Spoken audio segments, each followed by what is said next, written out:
It was blue. But the Pam Grier poster on the wall, I mean, come on. You missed that on the way in? Yes. I had to pee. I'm 70, John. I had to piss like a racehorse. I got you. Hello and welcome to Friends at 1021. I'm your host and the owner of 1021 Studios, Jon Merz. With me today, Paul Kandarian, a staple in the New England film community. And, we actually did this, 5, 6 months ago? Yeah, at least. Yeah. But we had to refilm it because a genius in the room forgot to actually do audio well. So today we have the benefit of having microphones, so the sound should be really nice. But it is my honor to welcome you back as the first guest on this. It's an interview show. It's not. It's a thing on the YouTube channel for 1021 Studios. So First. Wow, the Virgin Soiree. You are popping the cherry. Ooh, yes. All right. Yes. And I've been called a staple rather than a paperclip. That's good. That's always, I would love to be a staple, honestly. Yeah. I mean, you get punched, but you still have the pointiness to you, so it's not a bad thing. What's been going on with you, dude? You are everywhere these days. No, it's good. It's a good thing. Yeah? I don't know, man. It's the H word. It's hustle. If you don't hustle, you don't get, I hear you. So I don't know. I'm backstage all the time, casting networks, Actors Access, word of mouth. Yeah. I'm going to Michigan next week. Whoops. Great. After I break my glasses. Going to Michigan to be Thomas Jefferson in, I think it's a PSA they're doing out. They film it at Hillsdale College. Okay. In Hillsdale, Michigan. And it's Jefferson in his last days before he dies. So I guess I look like I'm about to die. But it's him talking about the Declaration he signed 50 years before. So it's kind of a memorial thing. Because apparently he wrote a letter, very poignant letter to somebody in Michigan. And I think that's the connection. Okay. So the upshot is it's a long speech, but I just have to hobble to my writing desk, sit down and sit back and look pensive. And it's a voiceover. Really? Yeah, so I just record it separately. It's like, poof. Comfortable gig. Yeah. This is not but that's not the only historical figure that you've played. You've played Winston Churchill. Yes, that's right too. Yeah, Churchill. Yeah. So I was just in a John Hancock commercial, so I got kind of a lot of the. You got a whole thing going covered, on here. I was watching George Washington in a music video once. And it's for a guy up in Worcester. His name Joyner Lucas. Good guy. I've worked with him a bunch of times, and that had like 85 million views. Wow. So that's great. No residuals. That's fine. Yeah, don't get me started on trying to track down residuals through SAG-AFTRA's awesome residual portal. Yeah. That's a whole other story. Anyway, let's talk about EFIS. Oh, yeah. Oh, that's awesome. Playing at Cannes right now. Yeah. Getting all sorts of buzz. Yeah. I never even heard of this movie. Yeah. A baseball, sports, drama is sort of a nostalgic look. Yeah. And you're in it. Tell us about the role. Yeah. Well, when I was the field umpire, there's a plate umpire and a field umpire. The plate umpire does, calls balls and strikes. Or the field umpire just wanders around, stuff like that. So it was a small part, but we had some dialogue, and it was kind of fun. And it was fun being on set with these guys because it was the Emerson Mafia. It was all these Emerson people. Carson Lund is an Emerson guy. He got all his cronies from Emerson days. They put together this movie. It's based on their last game at this field because the next day the town's taking it over. They're going to build a school. So it's really a nostalgic look at men playing a sport that perhaps a little longer than they should have, and they don't know when to quit. But they love it. And the irony is that I had just quit playing hockey last year. I was gonna say you hung up your skates. And so when we went to the screening, we had a private screening up in Scituate. I was like in tears at the end of that. I had no idea it would be that good. Yeah. It was going to be good, but it was just amazing. The music, it was set in the 30 years ago. The music was great. They had period cars.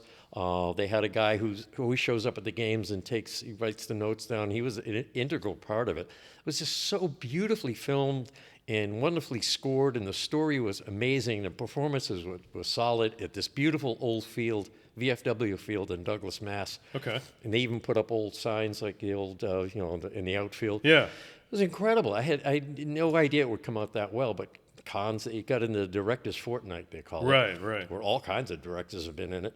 It was one of the 20 films to watch at Cannes. It's like It surprised me too to see all that happen. It was great. It's getting tremendous press. I just read an article in the Hollywood Reporter about it. Yeah.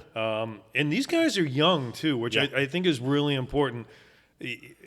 I think a lot of people are, I don't want to say prejudiced against younger filmmakers, and we have a ton of them in the area. I think what's most exciting for me is when you see a young filmmaker come out who just knocks it out of the park. Yeah. Knows how to have a professional set, pays their actors, knows where to allot the money to get that production quality. Yeah. And he lands in Cannes. I mean, unbelievable. Yeah. This is clearly somebody, this Carson Lund, going to be somebody to watch. Yeah, I mean, he's exactly. getting more press in the Hollywood trades than a lot of people who have been working around here for decades, so he's doing it right. It must be such like a feather in your cap to be part of something like that. Even little part, it was great. I mean, it was so much fun to do. And like you said, it's all these young people that are so friggin' talented around here. And there's so much talent around here. It's absolutely incredible. And, we joke about Hollywood East, but really, I mean, it is. I mean, you got Rhode Island with the tax incentive, Massachusetts with the tax incentive. More and more movies are being made here. And the beauty of it is, I think independent film, as you know, got to be the wave of the future. Yeah. I mean, Marvel movies are great. The Planet of the Apes and all that's wonderful. Great franchise stuff. I don't like it. I can't say any of that stuff. Yeah. I'd much rather see a smaller budget story with quality storytelling all the time, rather than special effects, CGI, AI, or whatever. So stuff like that. That story, anybody can identify with it that played anything at all, or they're clinging to something of their youth that they know maybe they should let go. So it's an extremely identifiable movie. Even for me, I loathed team sports growing up. I was always the kid that was like basically picked last in gym class. But The Sandlot is one of my favorite movies. Yeah, exactly. So if you come across with a movie that just doesn't appeal to like the sports demographic, but hits the key points of storytelling, then you're going to find your audience. And he clearly is. And I know you especially appreciate that because Paul's not only an actor, he's also a writer. And so the importance of story is just beyond paramount. So folks around here, I mean, I watched something last night that was produced locally, and there's no story. It's you got to start with a solid story, and it's nice to see EFUS doing as well as it has. And I also I want to bring up, we talked earlier about historical figures, not really nonfiction historical, but you're playing Ebenezer Scrooge in a Christmas movie. Carol, right? Is the name of it? Yeah. And how did that? Is it a faith-based movie or? Yeah, it's another thing. I mean, I had no idea these things existed until I was in this is my third one. It's a growing niche, apparently. Yeah, and when you think about it, I mean, I'm not a believer. And love the people. Love the people who did it. The Christian people, very nice people, extremely nice people. But I'm not one of them. But that's fine. They accept everybody. Yeah. Well, I mean, whatever. But it's a faith-based genre. They have money because they like church-based stuff. Naturally, they got deeper pockets. But the production value, I did Witnesses a few years ago. Yeah. Right. That was insanely. The production value was nuts. But yeah, it's a genre that I didn't know existed, but thankfully it does. And Scrooge Carol's based on Scrooge after his epiphany. Yeah. So it's a comedy, but there's like 10, 12 musical numbers and dance. I had to sing and dance. Wow. I've never done that before. All right. So be on the lookout for that. Paul is singing and dancing. Yeah. Fantastic. Yes, I'm going to be on Dancing with the Idiots anytime now. Did they have a choreographer on set that worked with you? Yeah. And she was funny because I've worked with choreographers before to do small stuff, and I said, I can't dance. They said, no, we can work with you.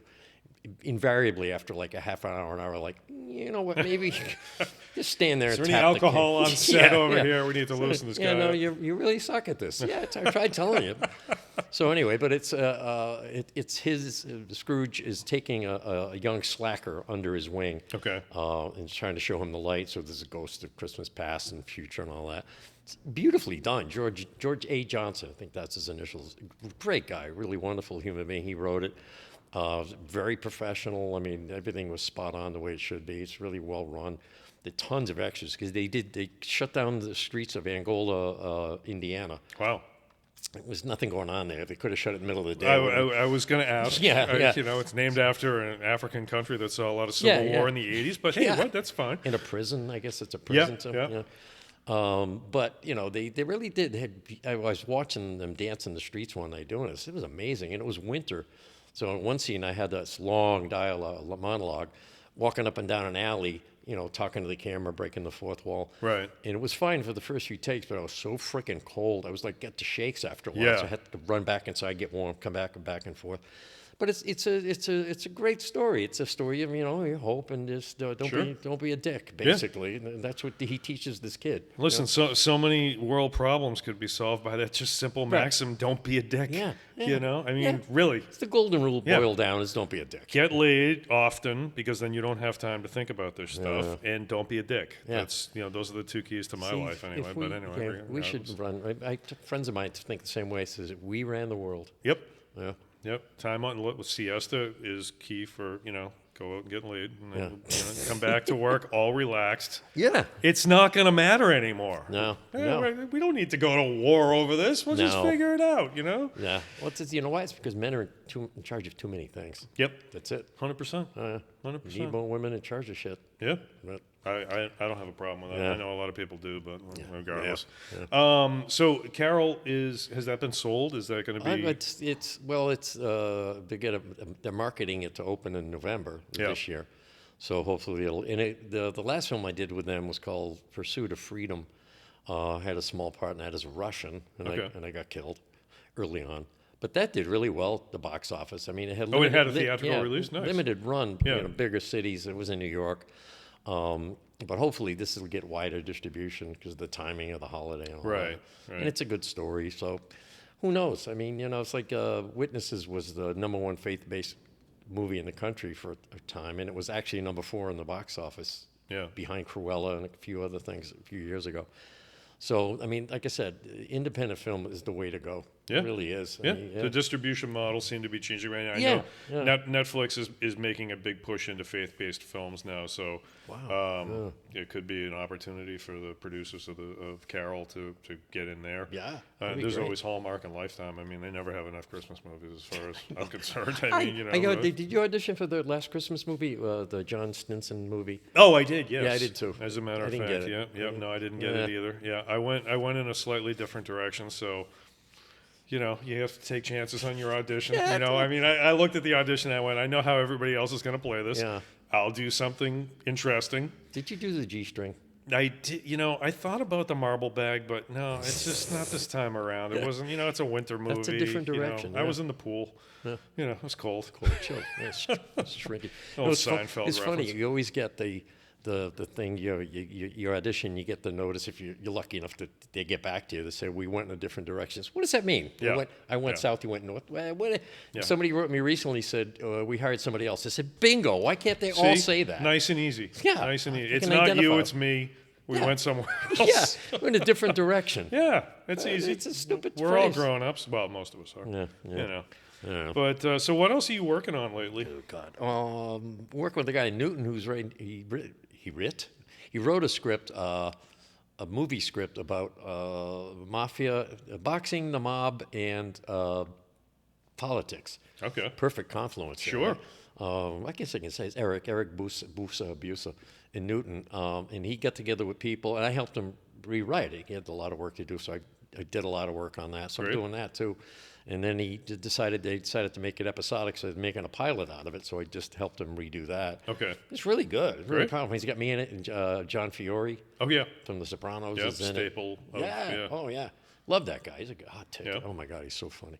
So to get that going on, there's a lot of stuff happening, and it's just got to keep your eyes open. Yeah. Keep your eyes open, your mouth shut, except to, ask about a job. Yep. And again, success on set is don't be a dick. Right. Just don't go. That's what it comes down to. Yeah, pretty much treat everybody nicely. But I don't know. I've always got something going on. I don't know. Can't keep track. I mean, you and I, when did we meet? Was it for the staged reading of Turk, Casey Sherman's project? Yeah, that was a while ago. Yeah. It was, yeah. When 6-7 years ago. yeah, that's what it feels like, yeah. Yeah, and sadly, it never got made. I know. I keep seeing things pop off around Casey, but Yeah, he's got a lot of stuff going on. Yeah, he does. So, yeah, we did the Whitey Yep. a couple of times. That was fun. Yeah. Yeah. Yeah. I mean, the last I heard, they were trying to turn it into a touring theatrical production. Yeah, that they said at the time, but I haven't heard anything, so I don't know. Casey, if you're watching this, Paul and I are ready to go out on an Really? all-expense tour around the country. So, Yeah. sounds good. Yeah. Yeah. I'll buy my own coffee. I drink a lot of coffee, so that's a lot. But, I don't drink coffee, so you can save a couple of pennies on me every day. Yeah. My per diem can be lower. Yeah. That's totally fine. So, do you have any plans to produce material of your own? I've always wanted to ask you that. Being a writer. Yeah, I've started to write scripts. I did one a few years ago with Jerry Love. How's it called? Sweet Wind. And I actually won something at the Jersey Shore Film Festival. Sweet Wind, the story of a man who overindulges at a baking contest and passes gas. Yeah, sweetly. Cinnamon. There's your elevator pitch. Yeah. It's a movie about farts? They were redolent with cinnamon. So what is the movie? Yeah. It's based on actually true life that I was always fascinated when I was a kid. I would listen to the wind in my yard because I grew up in a small town. Yep. And it just could smell it smelled sweet to me. I just loved the sound of the wind. Yeah. So it's based on that. This father goes back with Brian McDonald, plays my son. I bring him back to, he's a young go-getter. He was always working hard, and I play a retired guy. Yeah. And I try to slow him down. So I take him back to our ancestral home. Nice. And, you want to go in it, but I can't because I'm too caught up and emotionally, which I would be. I've never seen the house I grew up in Seekonk here. Oh, okay. 25 years. I know if I go back, I would just be a cry fest. Sure. Well. So it's that. It's just like slow down, smell the coffee or the farts, whatever the case may be, and just see what's important, being with family and all that. So it was a story, it was a message. Yeah. But I wrote another script that was supposed to be a short, trying to make it a feature now, called "It's All Bullshit." Huh? Love the title. Yeah, I love it. Wrote it specifically with Samantha Valletta in mind. Okay. Yeah. Because I adore her. National Floors Direct commercial Yeah. spokeswoman. She loves it when you say that. Does too. she? Yeah. She's very Italian. She'll tell you how she feels about it. Yeah. I love that kid so much. She's got her own production company. Speaking of women in Great. charge, Hedy Films, it's called. Okay. Hedy, like Hedy Lamarr. So it's about, takes place supposedly in an airport. We changed it to a train station where two strangers run into each other, and they're in different stages of mourning, and they connect. And it's just a story about connection in the human spirit, and it's got swearing in it, like it's all bullshit. Yeah. We talk about going to funerals and whatever, where people say, well, he's with God now. It's like, it's bullshit. It's all bullshit. So it might not appeal to everyone, but so that I'm doing. Then Wendy Wilkins is getting involved with it too. So Great. So they say we should turn it into a feature. It's like, great. Now I got to turn 10 pages into 100. Yeah. I haven't done that yet because I've never done that before. I never wrote scripts before. It's all new, but it's fun. It is fun. It's an entirely different discipline than writing a book or a Yep. story. But I love it, so I'm dying to get that off its feet, on its feet.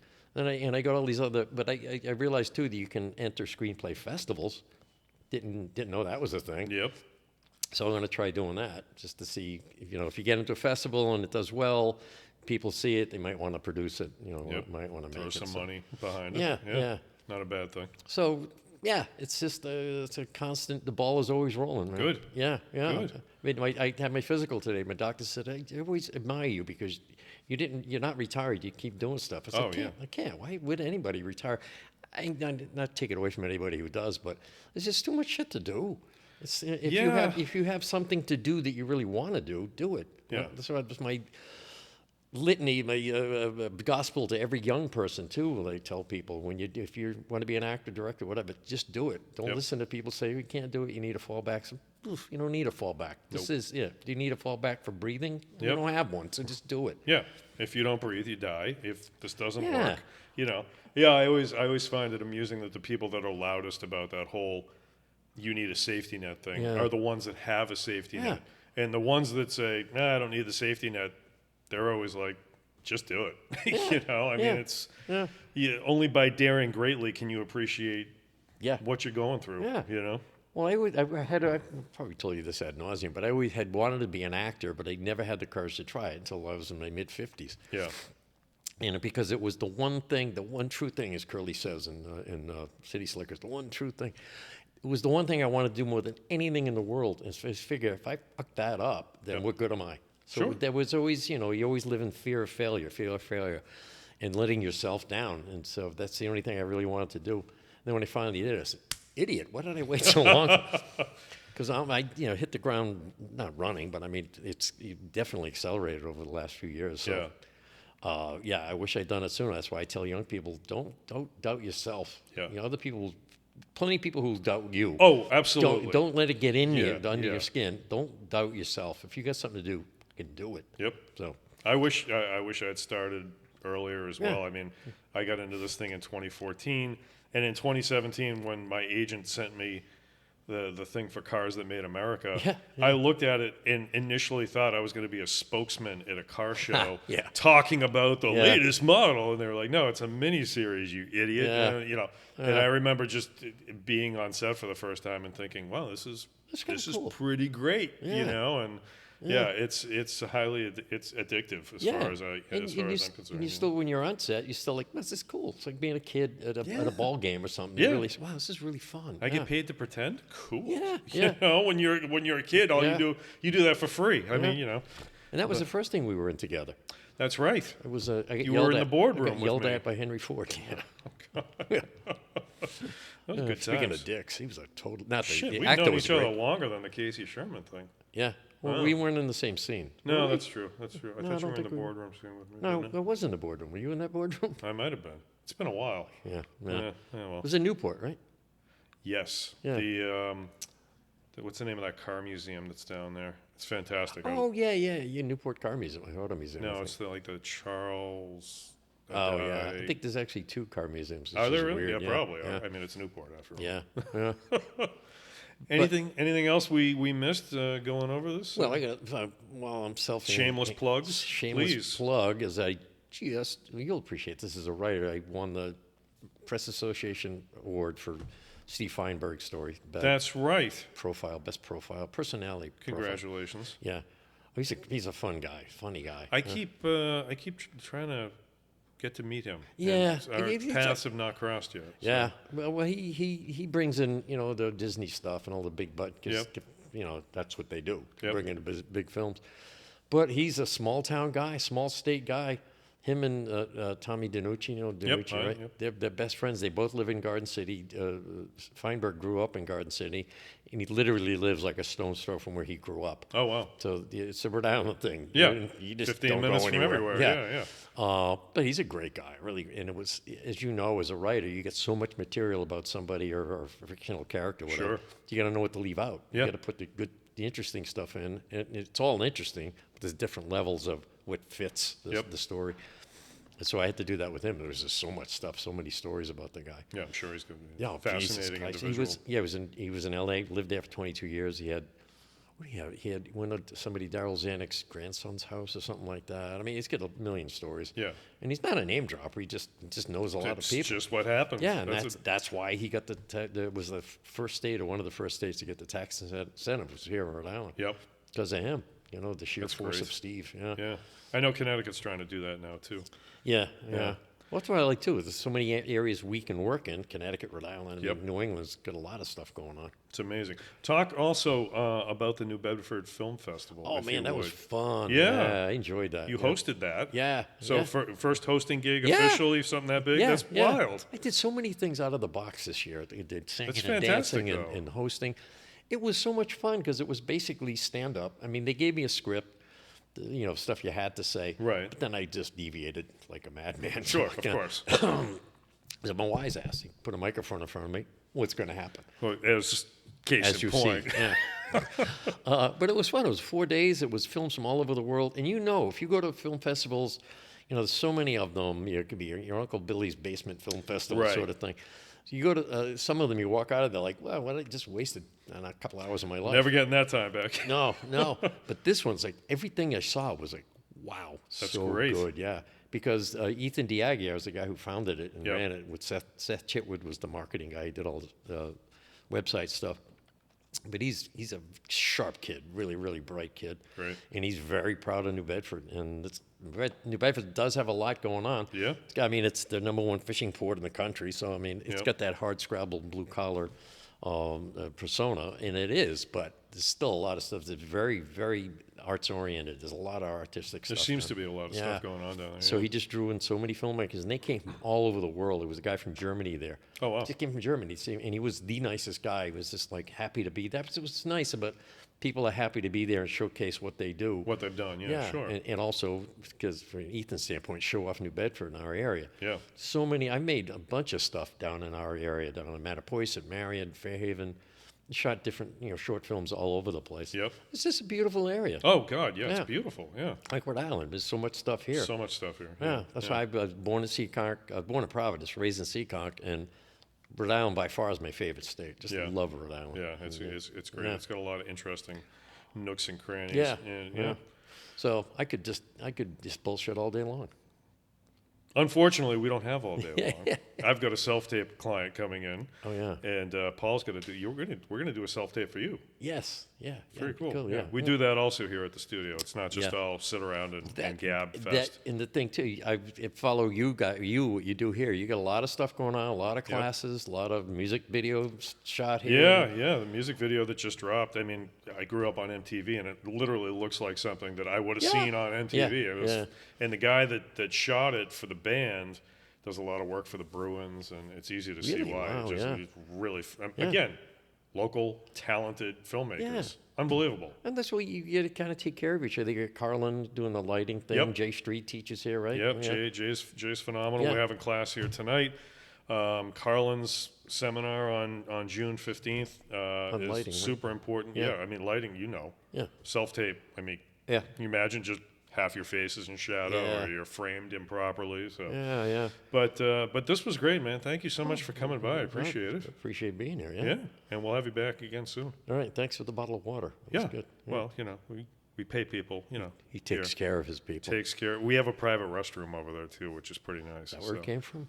Well, no, I mean, it's toilet water. No, that's perfume, excuse me. It was blue. But the Pam Grier poster on the wall, I mean, come on. You missed that on the way in? Yes. I had to pee. I'm 70, John. I had to piss like a racehorse. I got you. It's a rainy day out. It's easy to see why. Friends at 1021 with Paul Kandarian, thank you all for watching. We'll be back again soon. Have a great day. See ya.